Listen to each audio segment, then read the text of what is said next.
Hello, Princess on a Pillow here. I am here to do my review of Love During Lockup, Season 3, Episode 64. Bye Bye Love is the title. But I think it should be titled The Green-Eyed Monster. Okay? Let's get started.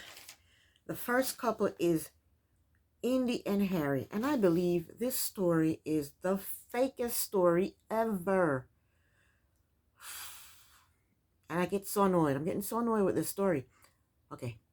We see Indy and her mother loading up boxes in a U-Haul van. So I guess Indy and her daughter are really moving to Ohio, or that's what they want us to believe. Indy's mother asks her where she was taking the U-Haul van to, and she says to a hotel. So I guess she's going to go to a hotel in Ohio. Doesn't make any sense to me, because you're going to drive the van to Ohio to a hotel, then you're going to unload the stuff from the van in the hotel. Doesn't make any sense to me. But this is who all is going. Indy, her daughter, Indy's mother, Indy's brother, and her sister. Those are all that's going.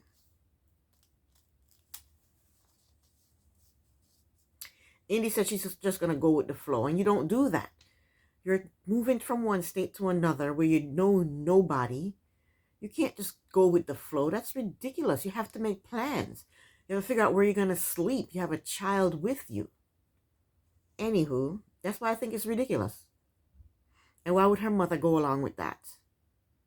Anyway, Indy's mother said she's waiting to show Indy what she has on Harry. And then she's going to wait until she gets to Ohio to show her. Why would you do that? Why would the mother wait until she goes to Ohio and then shows her what she has on Harry? Why wouldn't she show her before she goes to Ohio? Why show her while she's in Ohio? Makes no sense. That's why I think this story is fake. And what makes the mother not think that Indy already knows why he was in jail, why he's in jail? Doesn't make any sense to me. While driving, Harry calls and he says he's getting out Tuesday morning around 9:30. Indy said Harry is going to a halfway house and he might get day passes and weekend passes. She told Harry that she was excited and he said he is super excited. He said, "Tell Mama, try not to be so mad at me. Give me a break." And the mother is in the passenger side giving Harry basically the finger. Harry said he has been treated like a criminal for long enough. That doesn't sound to me like he's remorseful for what he's done. He seems upset that he was locked up. He said he's been treated like a criminal for long enough. You are a criminal, Harry. You are. So you're going to be treated like a criminal. What's he talking about? Anyway, they get to a rest stop and Indy's mother shows her and Indy's brother the charges she found on Harry. And it's the same charges. I think it was robbing and kidnapping. She said, so Indy tells her mother, "I already know about this." And Indy is not concerned about Harry's charges. She says as long as his charges does not involve domestic V, I guess can't see those two words together on here. If his charges doesn't involve domestic V, then she's fine with it. And her mother is concerned about Harry being in a gang, and I am too, because how did he get involved in kidnapping? I'm thinking he was involved in a gang and they decided to kidnap somebody and he went along with it. That's what I think too. So I'm concerned about him being in a gang too. So they get to the hotel, and the hotel is ratchet. It smells. The vent is torn up. It's dirty. The bathroom is dirty and disgusting. And I think the producers staged this so that we can have something to talk about and be disgusted with and be in awe about. Because when you book a hotel room, you can see what it looks like online. You can look at the reviews about it. You'll know if it's a 1 star, 2 star, 3 star. So this doesn't make any sense to me. That's why I think the story is totally fake. All right.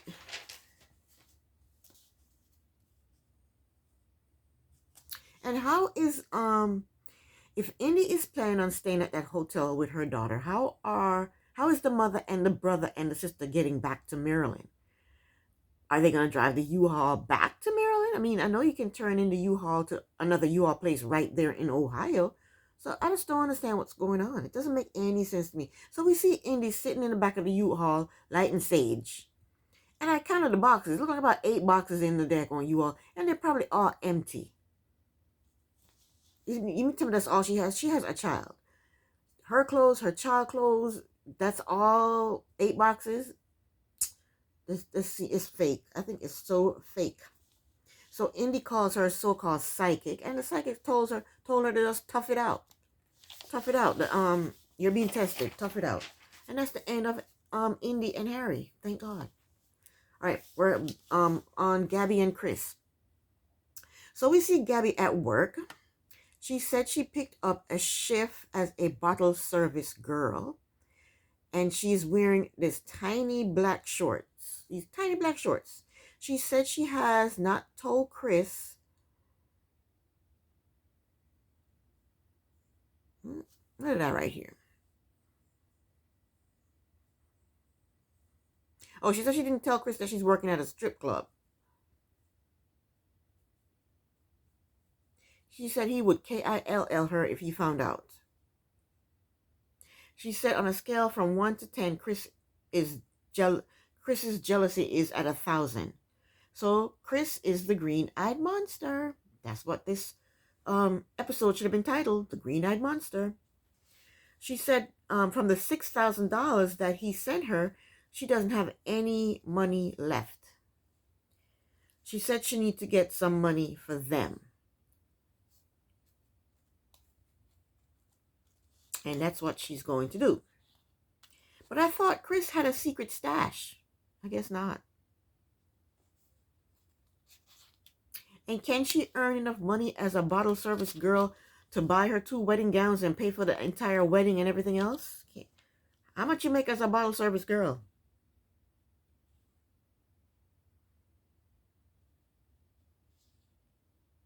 So Gabby's talking to her co-worker / friend, and she's telling her that Chris was supposed to get out in 2 days, but he told his mother to tell her not to pick him up.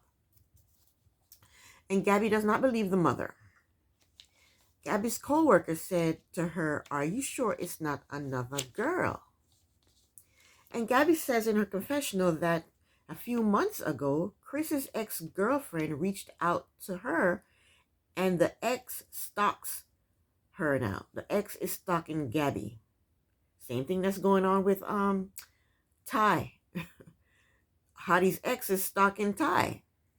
Anyway, Gabby says the ex is always writing status about her on social media. Gabby said the ex-girlfriend and her friends harass her all the time. Gabby says tells her co-worker that the ex-girlfriend sent her a voice recording of Chris saying that Gabby and Chris are not together. Gabby said her and Chris fought about it, and Chris said that it was over with the ex. He's not with the ex anymore. So Gabby plays the voice message for her co-worker, and it sounds bad for Chris. It sounds like he was denying being in a relationship with Gabby. But if he didn't want to be if he's denying being in a relationship with Gabby, why did he send her that money? Why did he send her so much money? I don't understand. So Gabby is worried that Chris is she's worried about Chris being faithful or unfaithful. So next time we see Gabby, she's in her car and she's on her phone with some guy, and she's making plans to meet up with him the next day. And that's it for Gabby and Chris. Next up, Haley and Dalton. Looks like Haley's out shopping at some convenience store, I guess, and Dalton calls And he claims he's making her a jewelry box. In her confessional, Haley says that she tells Dalton little white lies. She said Dalton is very jealous and controlling. Dalton is the green-eyed monster. That's what this episode should have been titled. Haley said she considered herself promiscuous. She said she has been faithful to Dalton, but it's hard. So Haley meets up with her co-worker / friend, Emily. Haley tells Emily that she hasn't hung out in 8 months because basically Dalton doesn't want her to hang out. She said all her and Dalton has done is touch fingertips. She better get in touch with Gabby because Gabby can tell her how to touch more than just the fingertips. Emily tells Haley that Dalton has her on a choke chain. Haley believes that the issues she has with Dalton will go away when Dalton gets out of jail or prison or whatever. Haley is delusional, and I would like to know which planet she's living on. How does problems just automatically disappear? Problems get worse. When he's in your face, problems are going to get worse. Okay? He probably is not going to want her to take her son to see the daddy, the son's father, if he's that jealous and controlling. Problems are going to get worse, Haley. Problems not going to disappear when he gets out of jail. So I don't know what the hell you're talking about. You're on a totally different planet, and you're delusional. Anywho, Haley meets up with her mother and her son, and they're going to go make s'mores. Haley, was telling her mother about her hanging out. And her mother doesn't feel that it's fair for Dalton not to want Haley to go out. And just when they were about to make the s'mores, Dalton calls. Haley goes outside to talk to him. And Dalton asks Haley what did she do last night. And she confessed that she went out. And he got upset and he went off on her. He just cussed her out and hangs up on her. Dalton is a piece of work. He has a temper. He got a temper for nothing. She went out with a female friend. He's irrational. Dalton is the green-eyed monster. That's what this episode should have been titled. That's enough of them. Now we go on to Santiba and Telsey. Okay. I just want to say, Portland is beautiful. I want to go there. It's beautiful. Anyway, Santiba and Telsey are on the phone with each other. Telsey is telling her that he is ready to get out and that 7 years is a long time. I just bet it is, Telsey. Santiba said in her confessional that her and Telsey has been exclusive for about 8 months. She said in the beginning Telsey was talking to someone else, but once they started talking, he stopped talking to the other person. I think something funny is going on with Telsey. Telsey tells her that if she needs to get in touch with him, she needs to email him and then he'll call her. What does that mean? Does that mean he's going to stop calling her on a regular now? I don't know. Something's funny to me there. In her confessional, Santiba said that she is going to pick up Telsey in Florida when he gets out, even though he doesn't want her to. He told her not to. She's going to be there anyway. That woman is going to get her feelings hurt. He's telling you not to come. Don't go. You said he was talking to somebody first, and you are saying that he dumped her for you? Okay. Santiba's mother is questioning her about Telsey, whatever. And she said Santiba is always falling for the wrong people. She asked Santiba if she is sending Telsey money. And Santiba said she has sent Telsey a couple of thousands. And her mother told her that she was crazy. And Santiba said, crazy in love. Her mother told the camera that she has helped Santiba out with money. And here she is sending the stranger money, but she can't pay her back. She hasn't paid her back. That's ratchet. That's ratchet, Santiba. That's not good. Pay your mother back and stop sending Telsey money. Anyway, Santiba tells her mother that her intention is to move to Georgia. Her poor mother is so shocked. Just like Indy moving to Ohio for Harry. Only thing is, Santiba does not have a child. And that's the end of Santiba and Tulsi. Next up is Ty and Hottie. Ty is at work and she's talking to her boss. She's talking to her boss about her date with A. Her boss asked her a weird question. She said he asked her if she touched her date. Why is this looking so funny? I don't know. He asked her if she touched her date. That's a weird question to ask. I don't get that. While she's talking to her boss, Hottie calls. So she goes into another room to talk to Hottie. Hottie is trying to convince Ty that he's not messing with Boston. Hottie tells Ty that Boston has been his friend for 12 years and 4 years ago they had sex. He basically said that he was talking to Boston in order to get her stimulus check. Now you're friends with this person for 12 years and you're trying to dupe her out of her stimulus check. You're not friends. How are you friends with her? If you were friends with her for 12 years and now you're trying to dupe her out of her stimulus check. That's not a friend. But anyway, yeah. He said he was talking to Boston in order to get her stimulus check. He said she sent him $600. And Hottie said maybe since she sent him the money, she automatically thought that they were together. Do you really think that? A woman send you money and she just think that you guys are just friends and that's it? After you slept with her 4 years ago? Come on, guy.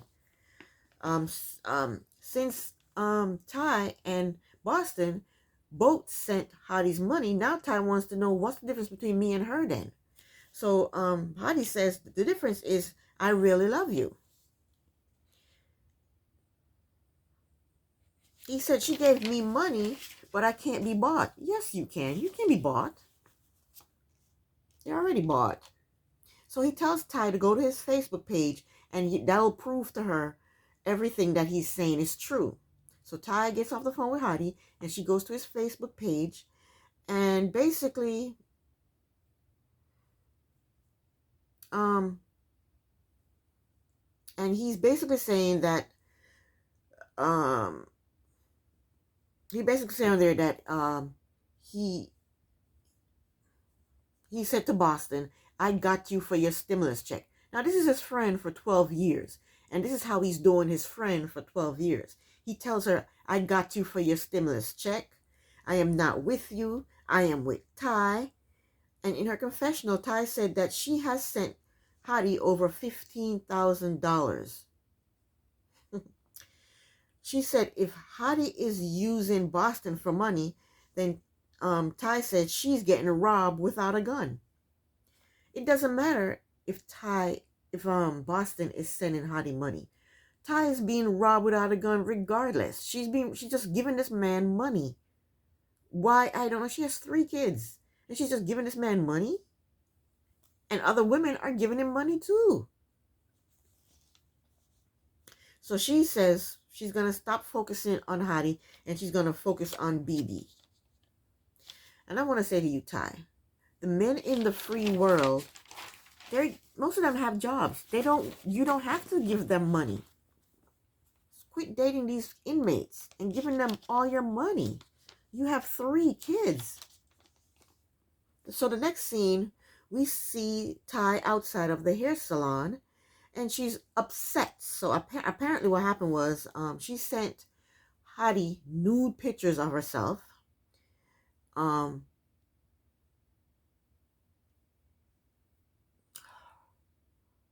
And Boston somehow got a hold of these nude pictures and she posts them on Instagram. Boston is the green-eyed monster. Why is she being mad at Ty? Ty did nothing to her. But she's the green-eyed monster. So Ty is ready to fight Boston now. Ty goes into her hair salon to speak to the lady that hooked her up with Hottie, and she asks the lady about Boston. She says, who is Boston? And the lady's talking about, I don't want to get involved in this. So Ty asked her to call Boston. So the lady calls Boston and they set up a meeting. She invite Boston to come to salon to meet up with Ty so they can talk. So while they're waiting, they're watching the cameras to the salon to see when this Boston person pulls up.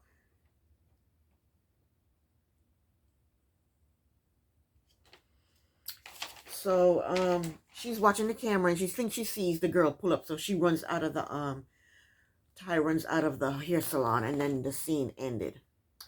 But I'm gonna say this to Ty. Hottie gets everything. Hottie gets money. Hottie gets nude photos. And what do you get, Ty? You get problems. You get trouble from Boston. That's what you get. You get your life disrupted. That's what you get. And that's not good. You need to just dump that damn Hottie. He's messy. He was friends with this person for 12 years. And then he just basically wanted to steal her stimulus money. And now he's treating her like crap. That's not a free. She's your friend for 12 years and this is how you treat her? Anyway. Last but not least, we have Max and Tara. We need to stop saying Tara because Tara ghosted him and I think she's gone for good. Anywho, Max is out with his friends and they're having drinks. He is talking about Tara and he's trying to move on from Tara. So all of a sudden he gets a phone call and he leaves the table to go get his phone call. And he says that he went on this site called cagedladies.com. and found another female. They didn't mention her name, I don't think.